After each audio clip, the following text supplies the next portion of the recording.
शासनाने आता आदेश काढलेला आहे 1 मे पासून मराठी रिक्षा चालकांना मराठी येणं अनिवार्य असणार आहे. मात्र परमनंटचे जे रिक्षा चालक आहेत त्यांनी संपाची भूमिका पुकारलेली आहे. मला असं वाटतं की हा नियम आत्ताचा नाही आहे. शासनाने त्याची अंमलबजावणी आता करतायत.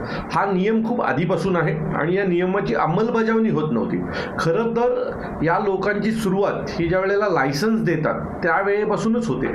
लायसन्स ज्या वेळेला आपण ट्रान्सपोर्टचं लायसन्स घेतो त्यावेळेला तुम्हाला मराठी येणं सक्तीचंच आहे किंवा तुम्ही 15 वर्षाचा वास्तव्याचा दाखला घेता जे तुम्हाला लायसन्ससाठी आणि परमिटसाठी गरजेचं असतं. त्यात देखील त्याचा उल्लेख आहे.